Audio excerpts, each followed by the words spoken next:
जीवन में आने वाले संघर्षों के लिए जब मनुष्य स्वयं को योग्य नहीं मानता, जब उसे अपने ही बल पर विश्वास नहीं रहता, तब वो सद्गुणों को त्याग कर दुर्गुणों को अपनाता है। वस्तुतः मनुष्य के जीवन में दुर्जनता जन्म ही तब लेती है जब उसके अंतर में आत्मविश्वास नहीं होता। आत्मविश्वास ही अच्छाई को धारण करता है। ये आत्मविश्वास है क्या?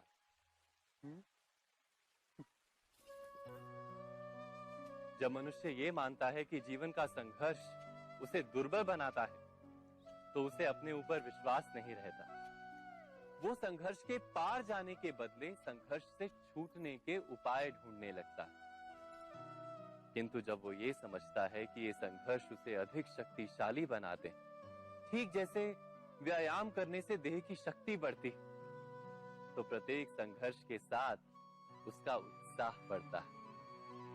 अर्थात आत्मविश्वास और कुछ भी नहीं, मन की स्थिति, जीवन को देखने का दृष्टिकोण मात्र है।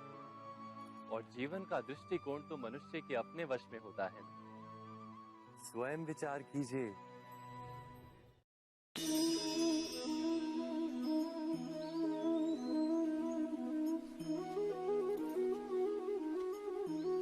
जब अपने किसी अच्छे कार्य के उत्तर में दुख प्राप्त होता है अथवा किसी को उसके दुष्ट कार्य में सुख मिलता है, तो मन अवश्य ये विचार करता है कि अच्छा कार्य करने का, धर्म के मार्ग पर चलने का तात्पर्य क्या है।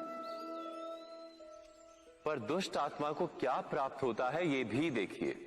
दुष्टता करने वाला हृदय सदा चंचल रहता है, अकुलाता रहता है। मन में सदा नए नए संघर्ष उत्पन्न होते हैं। अविश्वास उसे जीवन भर दौड़ाता है। क्या ये सुख है? जबकि धर्म पे चलने वाले, अच्छा कार्य करने वाले, सत् चरित्र व्यक्ति का हृदय शांत रहता है। परिस्थितियां उसके जीवन के सुख में बाधा नहीं बनती। समाज में सम्मान और मन में संतोष रहता है सदा। अर्थात अच्छा बर्ताव भविष्य में किसी सुख का मार्ग नहीं।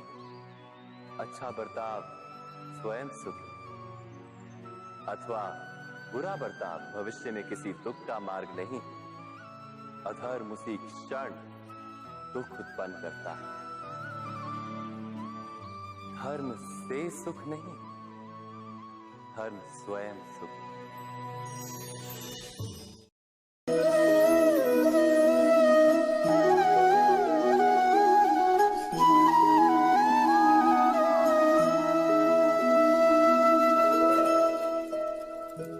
जब किसी व्यक्ति को किसी घटना में अन्याय का अनुभव होता है, तो वो घटना उसके अंतर को झकझोर देती।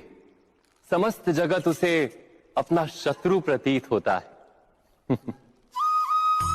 अन्याय लगने वाली घटना जितनी बड़ी होती है, मनुष्य का हृदय भी उतना ही अधिक विरोध करता है। उस घटना के उत्तर में वो न्याय मांगता है, और ये योग्य भी है। वास्तव में समाज में किसी भी प्रकार का अन्याय व्यक्ति की आस्था और विश्वास का नाश है। किंतु ये न्याय क्या है? न्याय का अर्थ क्या है? अन्याय करने वाले को अपने कार्य पर पश्चाताप हो और अन्याय भुगतने वाले के मन में फिर से विश्वास जगे समाज के प्रति। इतना ही अर्थ है ना न्याय का। किंतु जिसके हृदय में धर्म नहीं होता, वो न्याय को छोड़कर बैर और प्रतिशोध को अपनाता है। हिंसा के बदले प्रतिहिंसा की भावना लेकर चलता है। स्वयं भोगी हुई पीड़ा से कहीं अधिक पीड़ा देने का प्रयत्न करता है। और इस मार्ग पर चलते अन्याय को भुगतने वाला स्वयं अन्याय करने लगता है। शीघ्र ही वो अपराधी बन जाता है। अर्थात न्याय और प्रतिशोध के बीच बहुत कम अंतर होता है, और इसी अंतर का नाम है धर्म। क्या ये सत्य नहीं? स्वयं विचार कीजिए,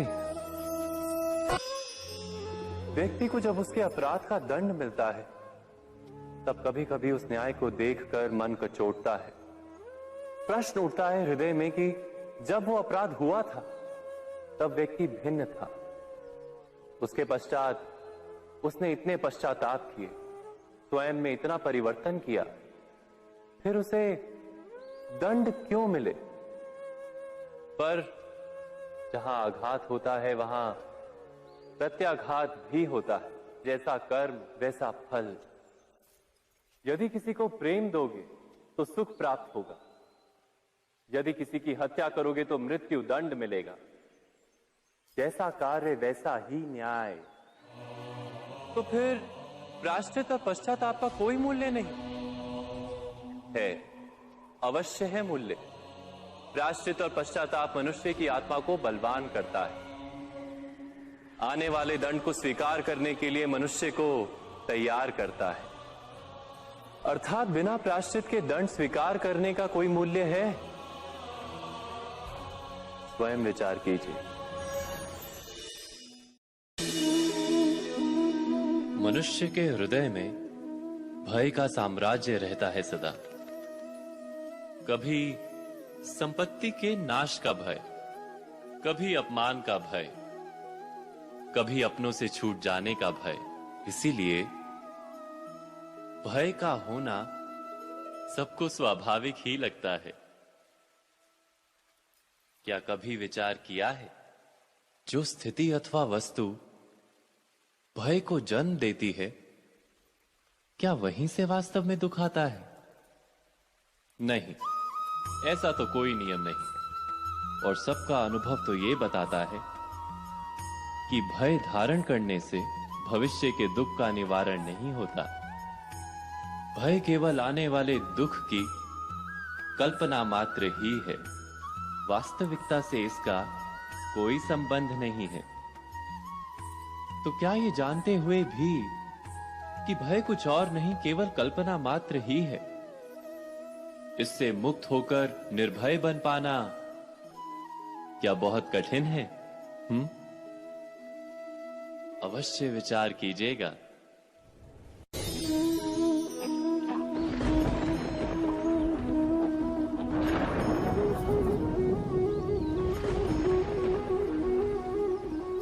सपनों और पूर्वाभासों के आधार पर हम भविष्य के सुख दुख की कल्पना करते हैं। भविष्य के दुख का कारण दूर करने के लिए हम आज योजना बनाते हैं। किंतु कल के संकट को आज निर्मूल करने से हमें लाभ मिलता है या हानि पहुंचती है? ये प्रश्न हम कभी नहीं करते। सत्य तो यह है कि संकट और उसका निवारण साथ जनते हैं, व्यक्ति के लिए भी और सृष्टि के लिए भी। नहीं, आप अपने भूतकाल का स्मरण कीजिए, इतिहास को देखिए। आप तुरंत ही ये जान पाएंगे कि जब जब संकट आता है तब तब उसका निवारण करने वाली शक्ति भी जन्म लेती है। यही तो जगत का चलन है। वस्तुतः संकट ही शक्ति के जन्म का कारण है। प्रत्येक व्यक्ति जब संकट से निकलता है तो एक पद आगे बढ़ा होता है, अधिक चमकता है, आत्मविश्वास से अधिक भरा होता है, न केवल अपने लिए अपितु विश्व के लिए भी। क्या ये सत्य नहीं? वास्तव में संकट का जन्म है एक अवसर का जन्म, अपने आप को बदलने का, अपने विचारों को ऊंचाई पर करने का अवसर, अपनी आत्मा को बलवान और ज्ञान मंडित बनाने का अवसर। जो ये कर पाता है उसे कोई संकट नहीं होता, किंतु जो ये नहीं कर पाता वो तो स्वयं एक संकट है विश्व के लिए। विचार कीजिए।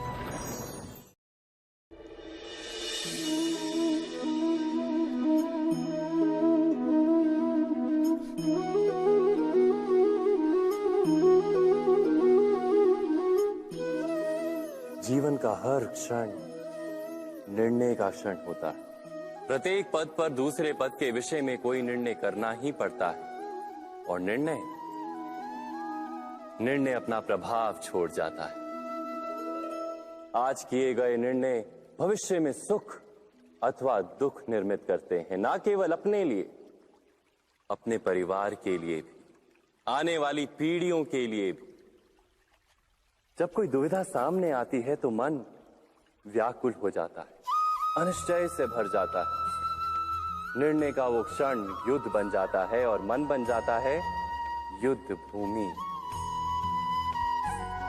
अधिकतर निर्णय हम दुविधा का उपाय करने के लिए नहीं, केवल मन को शांत करने के लिए लेते हैं। पर क्या कोई दौड़ते हुए भोजन कर सकता है? नहीं। तो क्या युद्ध से जूझता हुआ मन कोई योग्य निर्णय ले पाएगा?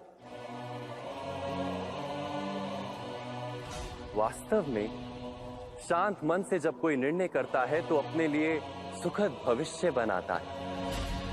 किंतु अपने मन को शांत करने के लिए जब कोई निर्णय करता है तो वो व्यक्ति भविष्य में अपने लिए कांटों भरा वृक्ष लगाता है।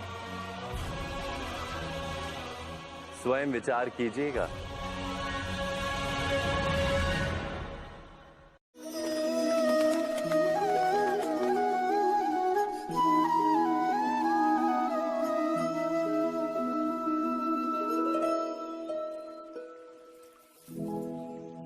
निर्णय के क्षण में हम सदा ही किसी अन्य के सुझाव, सूचना, मंत्रणा या परामर्श को आधार बनाते हैं, और हमारे भविष्य का आधार हमारे आज लिए गए निर्णय के ऊपर होता है। तो क्या हमारा भविष्य किसी अन्य के परामर्श, किसी अन्य के सुझाव का फल है? क्या हमारा संपूर्ण जीवन किसी अन्य की बुद्धि का परिणाम? क्या हमने कभी विचार किया है? सबका अनुभव है कि भिन्न भिन्न लोग एक ही स्थिति में भिन्न भिन्न परामर्श देते हैं। मंदिर में खड़ा भक्त कहता है कि दान करना चाहिए, और चोर कहता है यदि अवसर मिले तो इस मूर्ति के श्रृंगार चुरा। धर्म से भरा हृदय धर्ममय सुझाव देता है, और अधर्म से भरा हृदय अधर्म का परामर्श देता है। धर्ममय सुझाव का स्वीकार ही मनुष्य को सुख की ओर ले जाता है, किंतु ऐसे परामर्श का स्वीकार करना तभी संभव होता है जब हृदय में धर्म हो। अर्थात किसी का सुझाव अथवा परामर्श स्वीकार करने से पूर्व स्वयं अपने हृदय में धर्म को स्थापित करना क्या आवश्यक नहीं? स्वयं विचार कीजिए।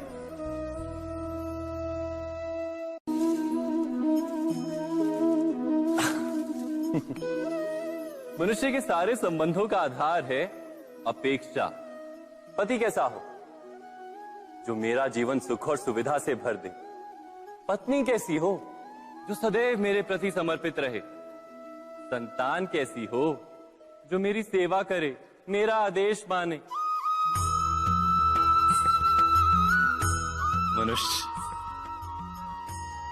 मनुष्य उसी को प्रेम भी कर पाता है जो उसकी अपेक्षा पूर्ण करता है, और अपेक्षा की तो नियति है भंग होना।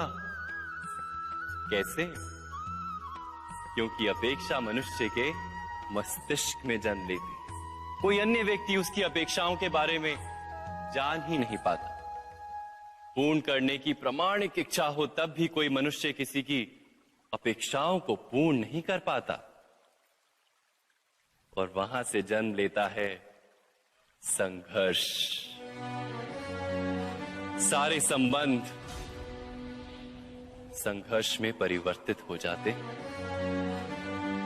पर मनुष्य अपेक्षा को संबंध का आधार ना बनाए और स्वीकार करे केवल संबंध का आधार, तो क्या ये जीवन स्वयमेव सुख और शांति से नहीं भर जाएगा?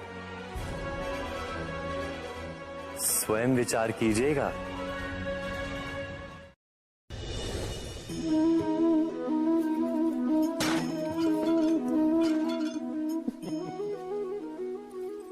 कभी कभी कोई घटना मनुष्य के जीवन की सारी योजनाओं को तोड़ देती और मनुष्य उस आघात को अपने जीवन का केंद्र मान लेता।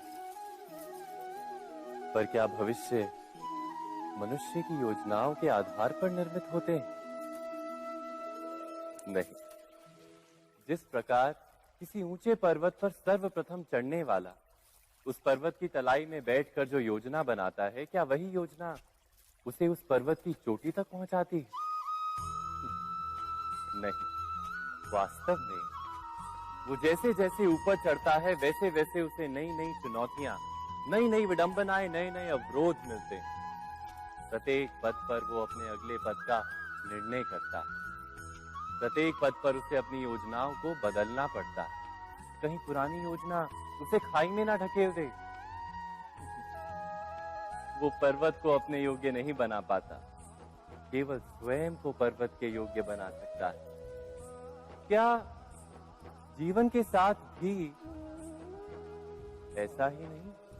जब मनुष्य जीवन में किसी एक चुनौती को, एक अवरोध को अपने जीवन का केंद्र मान लेता है, अपने जीवन की गति को ही रोक देता है, तो वो अपने जीवन में सफल नहीं बन पाता और ना ही सुख और शांति प्राप्त कर पाता। अर्थात जीवन को अपने योग्य बनाने के बदले स्वयं अपने को जीवन के योग्य बनाना ही सफलता और सुख का एकमात्र मार्ग नहीं। स्वयं विचार कीजिए।